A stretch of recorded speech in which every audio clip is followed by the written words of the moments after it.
The amphitheater held 300 cadets from 47 different species. Marcus Chen sat in the middle row, his datapad balanced on his knee, trying to look like he belonged there. For 2 years he had succeeded at being unremarkable, average test scores, decent combat ratings, nothing that made anyone look twice at the human in the back of the class. Commander Vexilor stood at the center of the circular stage. The Thraxian officer was tall and thin, with silver skin that reflected the holographic displays floating around him. His 4 eyes could look in different directions at once, and Marcus always felt like at least one of them was watching him. "Today we discuss classified material," Vexilor announced. His voice came out as a series of clicks and whistles, but the universal translator in Marcus's ear turned it into clear speech. "What you learn here stays within these walls. Understood?" 300 voices responded in unison across dozens of languages, all translated into the same word. "Understood, sir." The holographic display changed. A planet appeared above the stage, rotating slowly. It was blue and green and white, covered in swirling clouds. Marcus felt his chest tighten. He knew that planet. "This," Vexilor said, "is designation XR-247, commonly called Earth. It is classified as a Class 12 death world." Whispers filled the amphitheater. Several cadets made sounds of distress. A Glimmeran in the front row actually fainted, her small blue body crumpling to the floor. Medical drones rushed to help her. Marcus forced himself to stay still. "Stay quiet. Stay unremarkable. Earth," the commander continued, "represents the extreme limit of hostile planetary conditions. Observe." The hologram zoomed in, showing forests and oceans and mountains. To Marcus it looked beautiful, like home, but around him cadets were gasping and clutching their desks. "Gravity 1.0 standard," Vexilor said. "For most of you this would feel like having another person sitting on your chest. Every movement would be exhausting. Your bones would begin to compress. The Viraxi would be crushed flat within minutes." A group of small bird-like cadets huddled together, their feathers puffed up in alarm. "Atmospheric oxygen content 21%, the commander went on. "This level causes cellular damage in 60% of known species. The Crescenari would literally burn from the inside. Weather systems completely unstable." Vexilor tapped his control pad, and the hologram showed storms, hurricanes, and tornadoes. Temperature swings of 30 degrees in a single day. Frozen water that falls from the sky. Electrical storms with enough power to vaporize most shielding. Marcus remembered playing in the snow as a child, building snowmen with his sister. Those memories seemed impossible now, viewed through this alien lens. The native life, Vexilor's voice dropped lower, is perhaps most disturbing of all. The hologram showed a bear, then a lion, then a shark, then a crocodile. With each image, more cadets made sounds of fear. "These creatures hunt for pleasure," the commander said, "not just for food. They have venom, claws, teeth designed to tear through flesh. Some are pack hunters with complex strategies. Others are ambush predators that can wait motionless for hours." A Tenthari cadet raised one of his appendages. "Sir, surely no intelligent species could evolve in such conditions." "Indeed," Vexilor agreed. "Our xenobiologists concluded that Earth could not produce sentient life. Any creature smart enough to build tools would lack the physical capabilities to survive. Any creature tough enough to survive would not have the energy budget for a large brain." "Then the world is empty?" another cadet asked. "We believe so," Vexilor said, "until 15 years ago when we received a transmission from Earth in 17 different languages." The amphitheater went completely silent. A species called humans had achieved faster-than-light travel. The commander continued. "They requested to join the Galactic Union. Their application was approved. They assured us their planet had been terraformed millennia ago, that it was quite pleasant. We had no reason to doubt them." Marcus's hands were shaking. He pressed them flat against his datapad. "However," Vexilor said, "recent intelligence suggests humans were not fully honest about their world's conditions. This brings us to today's tactical problem. We have analyzed Earth's true environment and run simulations." A new hologram appeared, showing dozens of different alien species dropping onto Earth's surface. In every simulation they died, quickly. No standard cadet, Vexilor stated clearly, could survive on Earth's surface for more than 72 hours, not without extensive genetic modification, powered exoskeletons, and constant medical support. Earth is quite simply impossible. Marcus's heart was hammering. 2 years of hiding. 2 years of pretending. 2 years of letting people think he was from some nice, civilized core world with normal gravity and reasonable weather. His hand moved before his brain could stop it. His arm went up. The cadet next to him, a large Thracian named Grath, stared at Marcus's raised hand like it was a poisonous snake. Commander Vexilor's 4 eyes all swiveled to focus on Marcus. "Yes, Cadet Chen?" Marcus stood up. His legs felt weak. 300 faces turned toward him. The amphitheater was so quiet he could hear his own breathing. "Sir," Marcus said, his voice cracking slightly, "I have a question." "Proceed," Vexilor said. Marcus took a deep breath. "Sir, you said no standard cadet could survive Earth for 72 hours. That is correct. No genetic modifications needed?" "None could suffice," Vexilor said firmly. "The planet is too hostile, and definitely not possible for a standard cadet." "Absolutely impossible," the commander confirmed. Marcus felt a strange calm settle over him. After 2 years of hiding, the truth was almost a relief. "Then explain me, sir." The words hung in the air. For 3 full seconds, nobody moved. Nobody breathed. Vexilor's silver skin darkened slightly, a sign of confusion. "Explain what, Cadet?" "I'm from Earth, sir," Marcus said clearly. "Born there. Raised there. I lived there for 18 years before coming here. No modifications, no exoskeleton, no medical support." The amphitheater exploded. Cadets jumped to their feet. Some screamed. Others backed away from Marcus like he was a bomb about to explode. Grath fell out of his chair, scrambling backward on all 6 legs. The Glimmerin who had fainted earlier woke up, looked at Marcus, and fainted again. "Impossible," someone shouted. "He's lying," another voice called. "That's a death world. He can't be from there." Commander Vexilor held up one long-fingered hand. Silence fell slowly, but it fell. "Cadet Chen." The commander's voice was very quiet, very controlled. "You claim to be from Earth, unmodified." "Yes, sir." "You claim to have survived in 1.0 gravity." "It's just normal gravity, sir." "You claim to have survived the oxygen content." "We breathe it, sir. The predators. We have zoos full of them, sir. Children visit on school trips." Vexilor stared at Marcus with all 4 eyes. Around them, 300 cadets waited. "Cadet Chen," the commander finally said, "you will report to Medical Bay 17 immediately. You will submit to a full genetic and physical analysis." "Yes, sir." "And Cadet Chen?" "Sir, if you are lying, you will be expelled and prosecuted for falsifying your application records." "I'm not lying, sir." "Then," Vexilor said slowly, "we have a much bigger problem than I thought." Marcus gathered his datapad with shaking hands. As he walked toward the exit, 300 pairs of eyes followed him. Some looked scared. Some looked angry. A few looked curious. As he reached the door, he heard Vexilor's voice behind him. "Class dismissed. Emergency faculty meeting in 10 minutes." Marcus stepped into the corridor. The door closed behind him, muffling the explosion of voices from inside. He leaned against the wall and let out a long breath. 2 years of hiding gone in 30 seconds. He had no idea if he had just made the best decision of his life or the worst, but at least he didn't have to pretend anymore. His communicator buzzed. A message from the Academy administration. "Report to Medical Bay 17 immediately. Bring all identification documents. Prepare for extended testing." Marcus pushed off from the wall and started walking. Whatever came next, he would face it the same way humanity had always faced impossible things. One step at a time. Medical Bay 17 was not a normal medical bay. Marcus realized this the moment he walked in and saw the armed guards.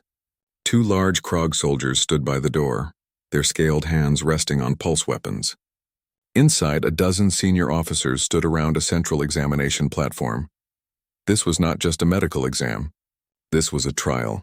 Dr. Shiala approached him first. The Visari physician was small and green, with large eyes that could see into the ultraviolet spectrum. She held a scanner that looked expensive and complicated.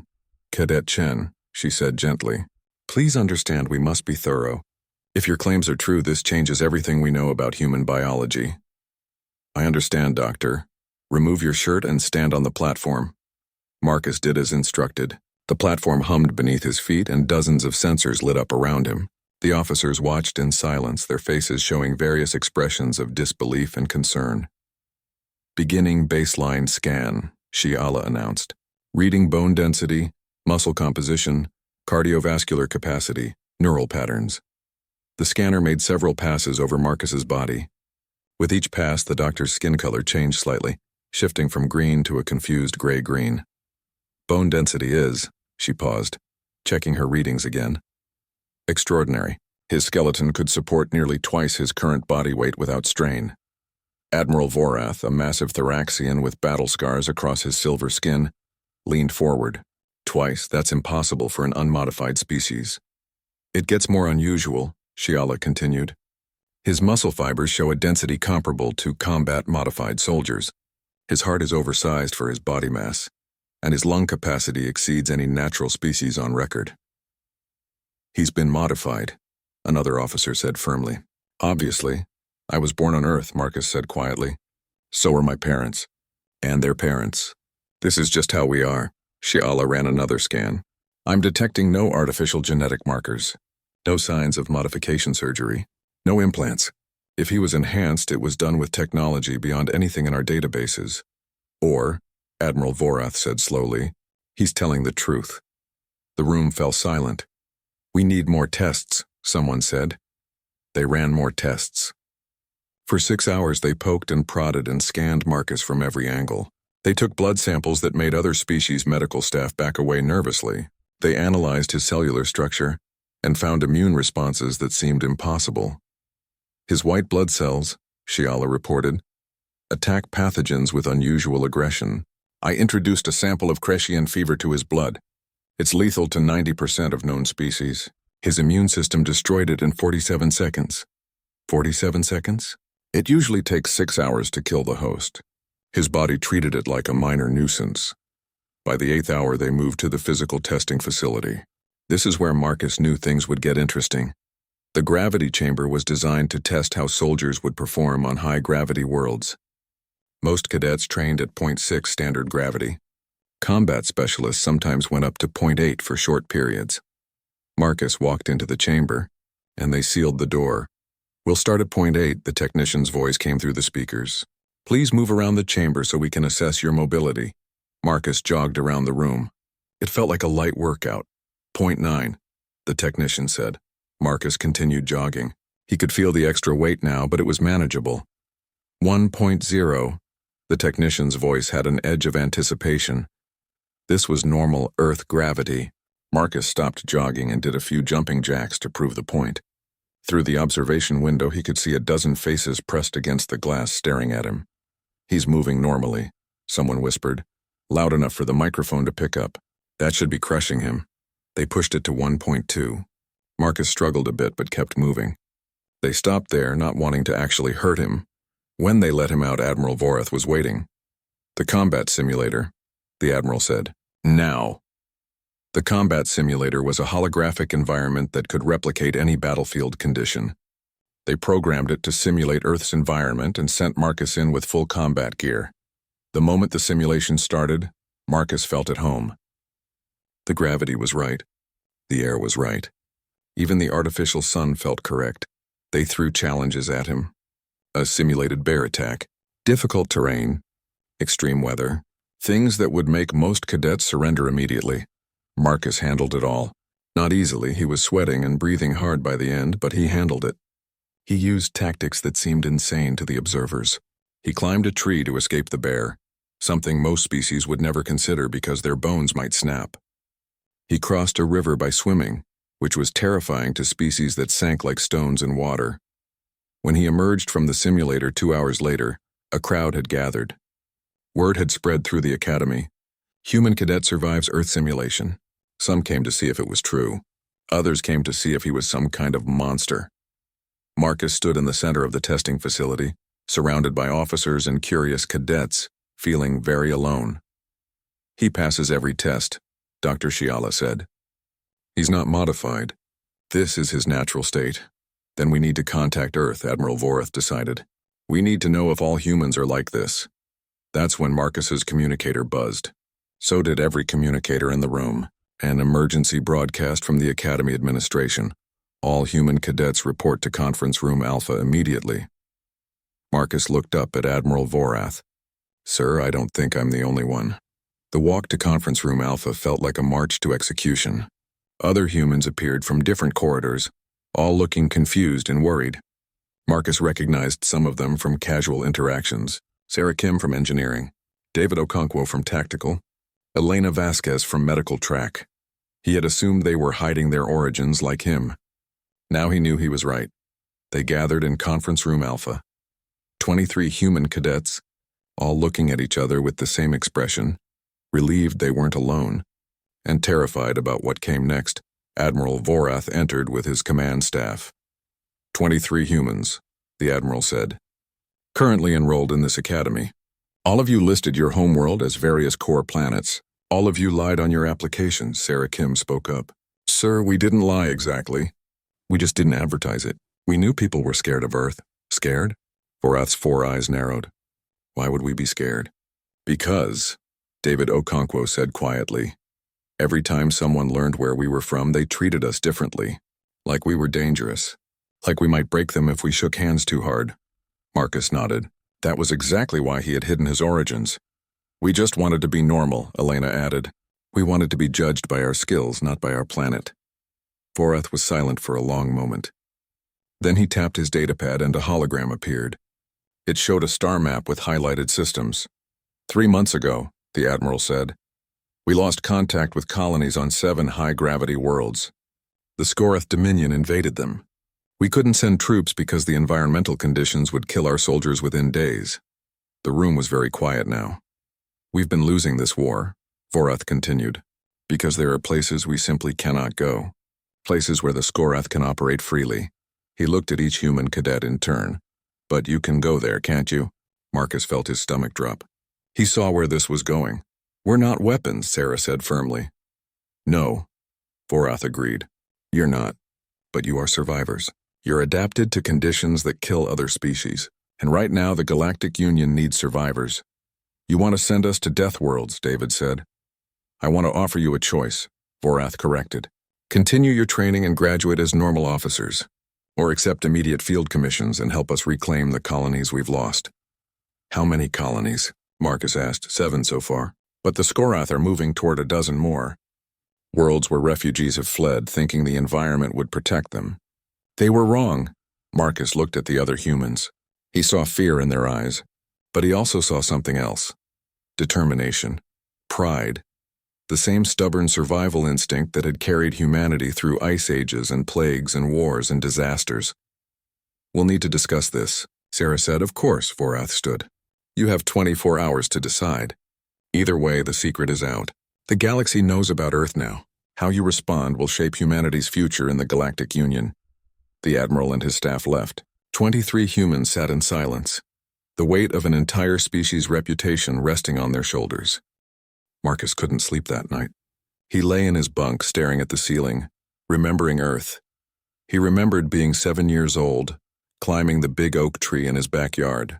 His mother had warned him to be careful, but he'd climbed anyway, going higher and higher until he could see the whole neighborhood. Then his foot slipped.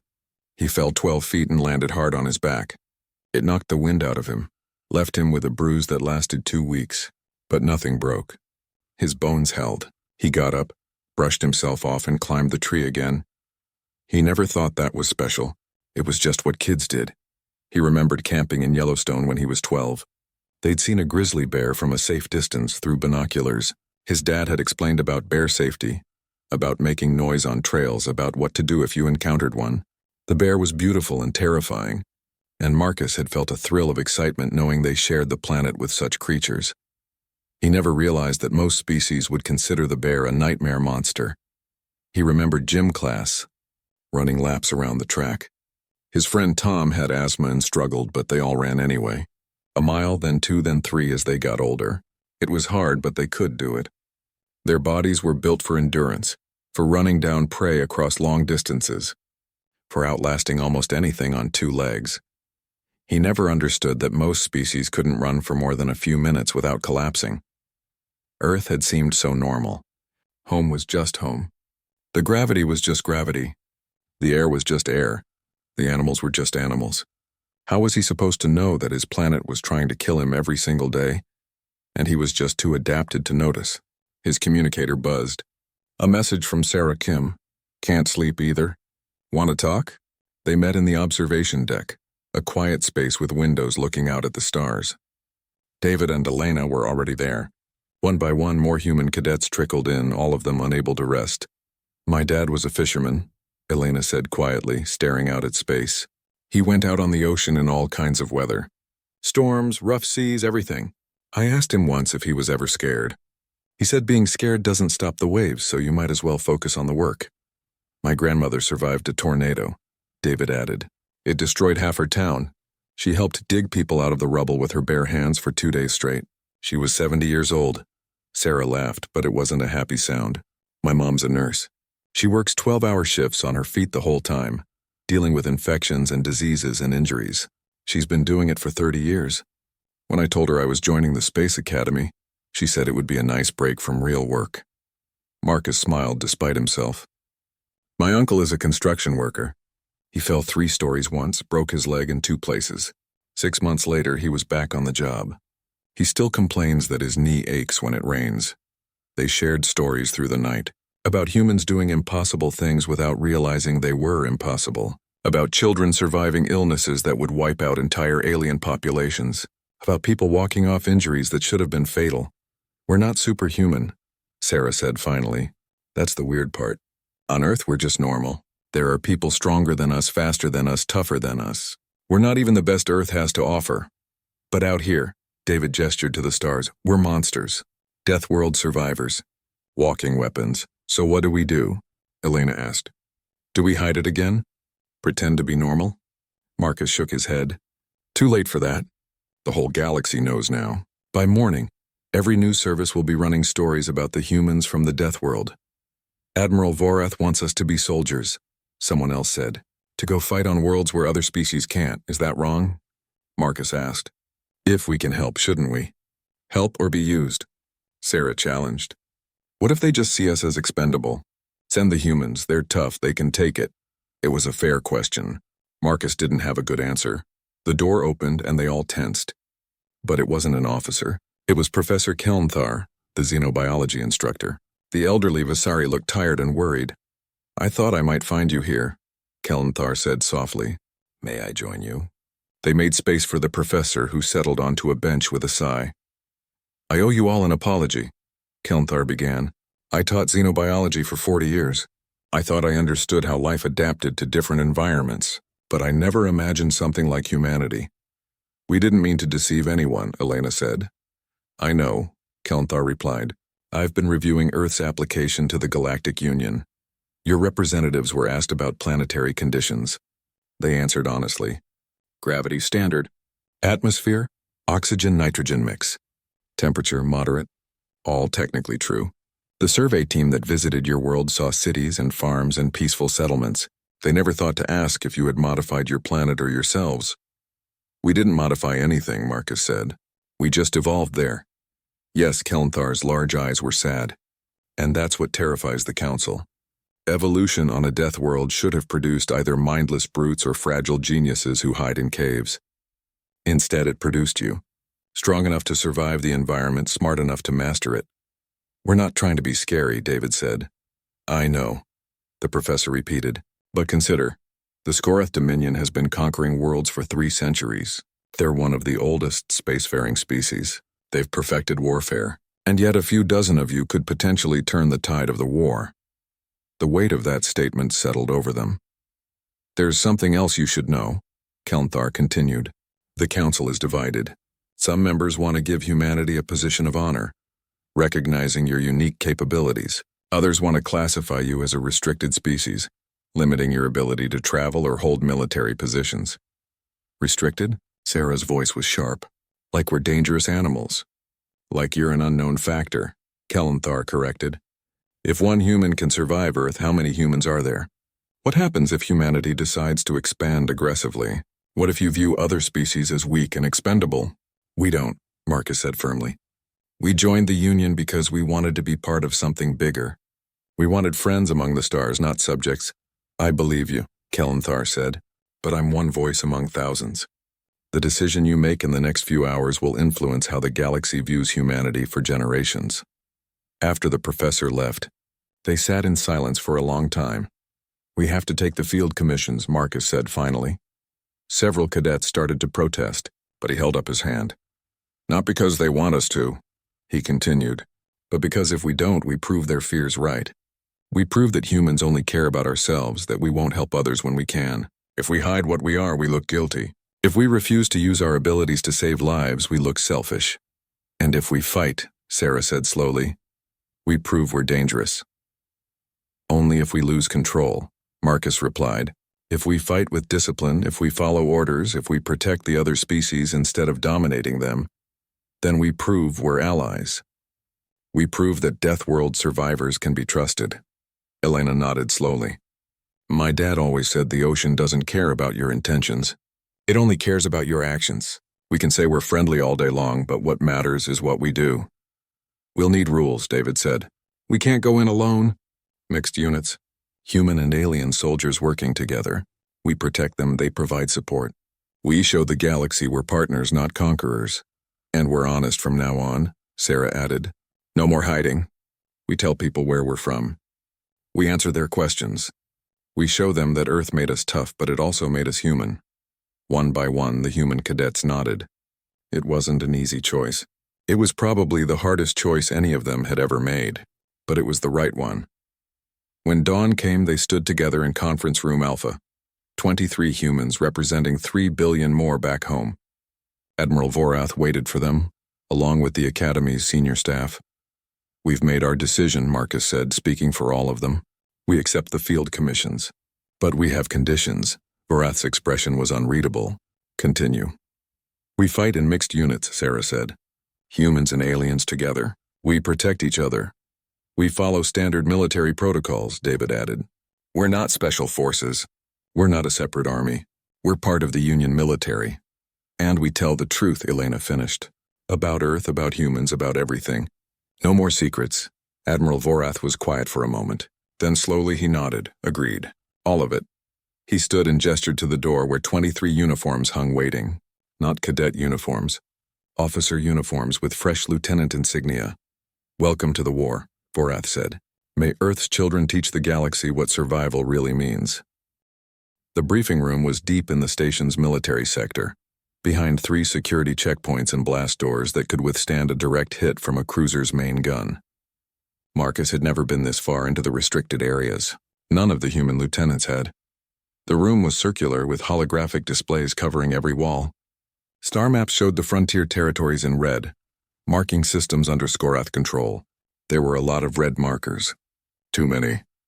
Admiral Vorath stood at the center with 5 other high-ranking officers. Marcus recognized 2 of them from news broadcasts. Fleet Admiral Zendrath, a Thraxian who had fought in 7 wars, and General Cross, a massive Thracian who commanded the Union's ground forces. The 23 human lieutenants filed in and stood at attention. Marcus felt the weight of the moment. 2 weeks ago, he was a cadet trying to stay invisible. Now he was standing in a room where wars were planned. "At ease," General Cross rumbled. His voice was so deep Marcus felt it in his chest. "What you hear in this room is classified at the highest level." "Understood?" "Yes, sir," 23 voices responded. Fleet Admiral Zendrath tapped a control, and the holographic display zoomed in on a cluster of star systems. "The Skorath Dominion has been our enemy for 200 years, Zendrath began. "They are technologically equal to us. Their soldiers are well-trained.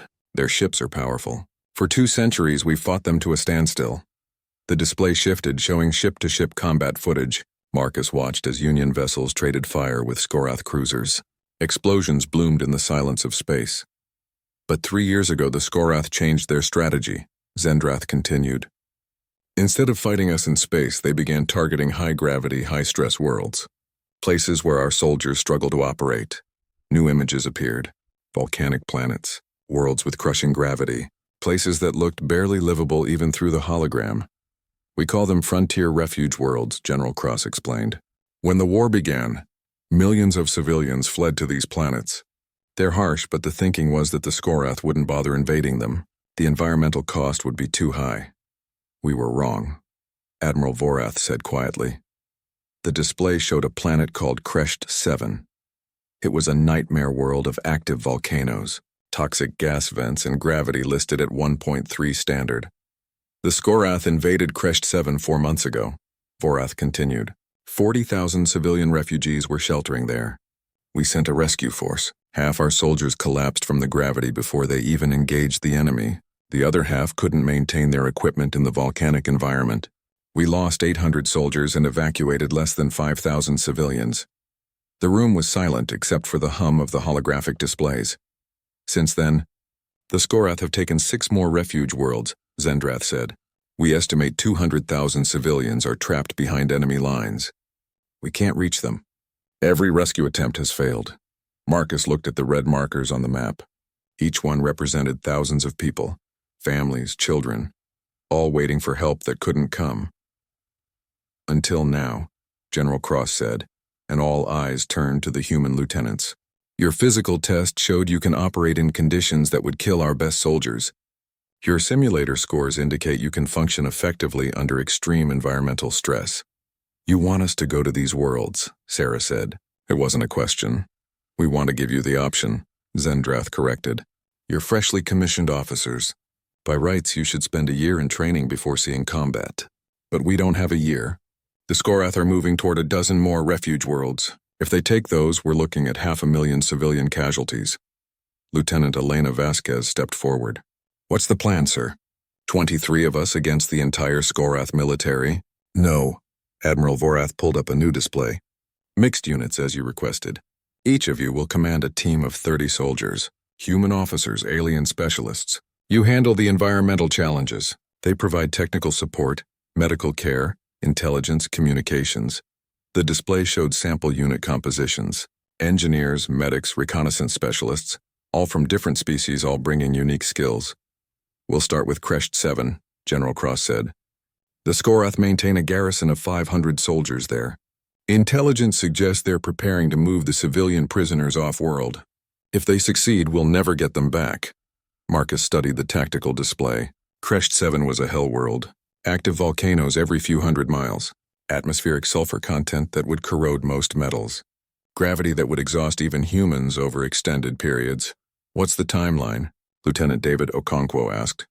You have 2 weeks to train with your units, Vorath replied. Then we deploy. The operation will last approximately 72 hours. Get in, locate the prisoners, extract them, get out.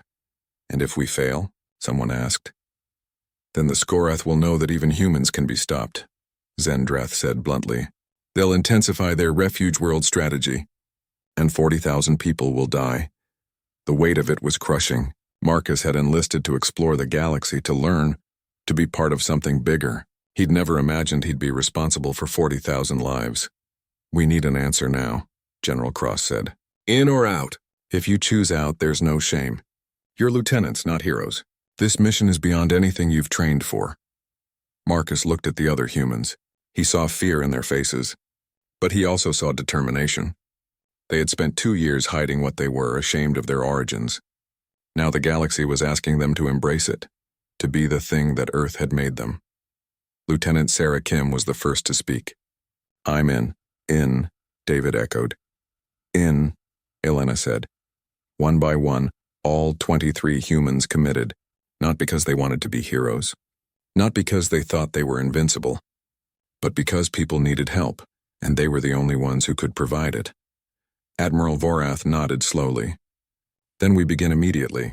You'll be divided into 3 assault groups. Each group will have a primary objective. Locate the prisoners, disable the Skorath garrison's communications, and secure an extraction point. The briefing continued for 2 hours. They studied maps of Kresh 7, learned about Skorath tactics, reviewed equipment lists. It was overwhelming and terrifying and exhilarating all at once. When the briefing ended, the human officers were dismissed to meet their new units.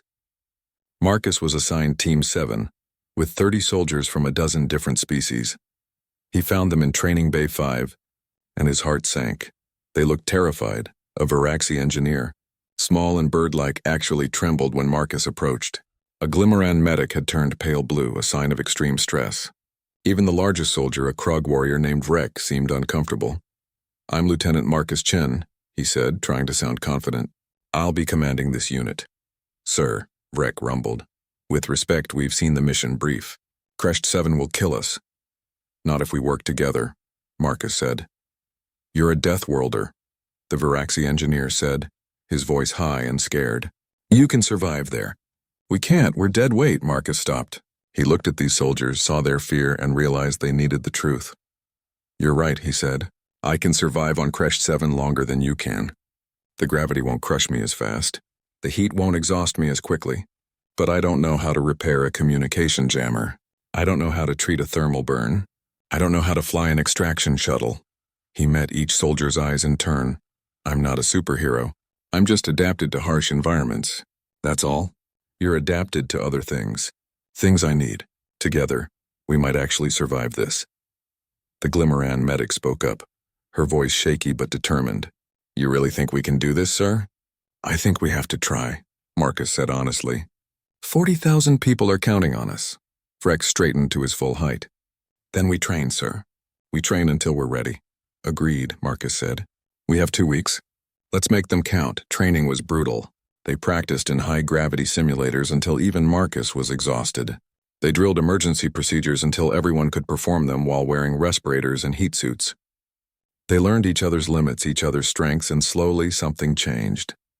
The fear didn't disappear, but it transformed into focus. The other species soldiers stopped seeing Marcus as a death worlder and started seeing him as their commanding officer. Marcus stopped seeing them as fragile and started seeing them as specialists with crucial skills. On the 13th day, they ran a complete mission simulation. It was hard.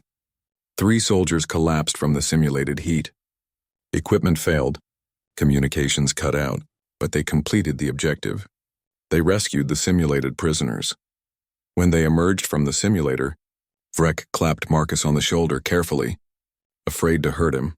We're ready, sir, the big Krog said. Marcus nodded, hoping it was true. The next morning, transport ships began loading troops and equipment. 720 soldiers across 23 units, all preparing to assault Crest 7. Marcus stood at the viewing port, watching the ships prepare for departure. Sarah Kim joined him. Scared? She asked. Terrified, Marcus admitted. Good, Sarah said. Fear keeps you smart. My mom always said the scariest patients were the ones who thought they were invincible. Think we'll make it back? Some of us will, Sarah said. That's what matters. We get those civilians out, whatever it costs. The transport ship shook as it entered Crest 7's atmosphere. Marcus gripped his harness straps and watched his unit's faces. They were trying to be brave, but he could see the fear. The display screen showed outside conditions. Gravity at 1.3 standard. Surface temperature 48 degrees Celsius. Atmospheric sulfur content at toxic levels. 30 seconds to landing zone. The pilot announced. Environmental suits sealed. Good luck down there. The landing was rough. The ship hit the ground hard, bouncing twice before the stabilizers caught.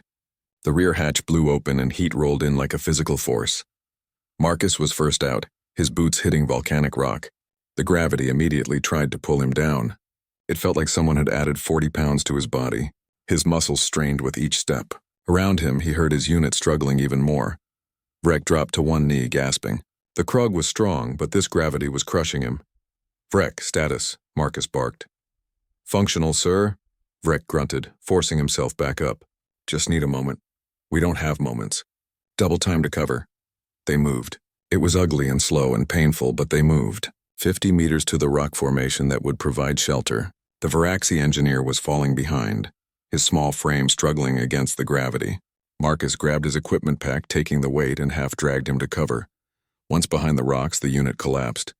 Everyone except Marcus was gasping, their suits showing elevated stress markers. Water break, Marcus ordered. 2 minutes. Then we move. Sir, the Glimmeran medic said between breaths. At this rate, we won't make the objective before our suit power runs out. She was right. The environmental suits needed constant power to regulate temperature, filter air, and provide muscle assistance. They had 6 hours of power. The objective was 4 hours away. Marcus pulled up the tactical map on his wrist display. The Skorath garrison was at the base of a volcanic ridge. The prisoners were held in underground bunkers. 3 teams were converging from different directions. New plan, Marcus said. I'll scout ahead. You follow at sustainable pace. I'll mark safe routes and clear any obstacles. Sir, Rek protested.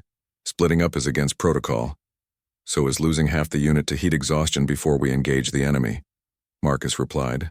I can move faster in this environment. Let me use that. He didn't wait for more arguments. He checked his weapon, confirmed his communicator was working, and started moving. Alone, Marcus found his rhythm. The gravity was heavy but manageable. The heat was intense but not unbearable. He'd trained in deserts on Earth, run marathons in conditions that now seemed like preparation for this exact moment. His body had evolved for persistence hunting, for covering long distances in hostile environments. He ran. Behind him, his unit followed at a slower pace, conserving energy. Marcus ranged ahead, marking paths, identifying threats. He spotted a Skorath patrol and radioed back coordinates. Team 3 would need to reroute. 2 hours into the mission, Marcus reached a cliff overlooking the garrison. He took cover behind a boulder and surveyed the target. Skorath soldiers moved between buildings, but they seemed sluggish. The environment was affecting them too. They wore heavier suits, moved slower, seemed less alert. All teams, this is Chen, Marcus reported on the command channel. I have eyes on the garrison. Enemy is approximately 100 strong, showing environmental stress. Prisoner bunkers confirmed at grid coordinates 773. Copy that, Chen. Admiral Vorath's voice came back from orbit. Teams 2 and 3 are behind schedule. Can you hold position? Marcus checked his suit readouts. 4 hours of power remaining. His unit was still 90 minutes out. Teams 2 and 3 were even further behind. Negative, sir, Marcus said, watching Skorath soldiers load prisoners onto transport vehicles. They're moving the prisoners now. If we wait, we lose them. There was a long pause. Marcus could imagine the debate happening in the command center. Send one human forward alone. Risk the mission. Let the prisoners go. Chen, do not engage alone, Vorath finally ordered. That's a direct order. Understood, sir, Marcus replied. He didn't move from his position.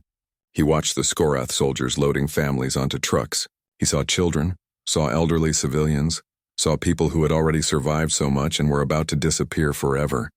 Damn it, Marcus whispered. He switched to his unit's private channel. Freck, I need you to do something for me. Sir? When the Admiral asks why I disobeyed orders, tell him I said the line between brave and stupid is really thin up here. Sir? What are you?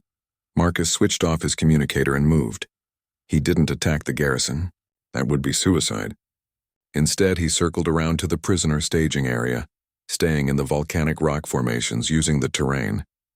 The Skorath were watching for aerial assault, for coordinated attacks. They weren't watching for one soldier moving through their blind spots. Marcus reached the transport vehicles and planted explosive charges on 3 of them. Not enough to kill anyone, just enough to disable the transports. Then he moved to the bunker entrance. 2 Skorath guards stood watch. Marcus waited until they looked away, then moved. He was fast, faster than they expected from someone in this gravity. He took down both guards in seconds, using strikes that would have killed human opponents. The Skorath just fell unconscious. Inside the bunker, 40 people huddled in fear. They were from a dozen different species, all of them looking sick from the environmental conditions. I'm Lieutenant Chen, Galactic Union, Marcus said quickly.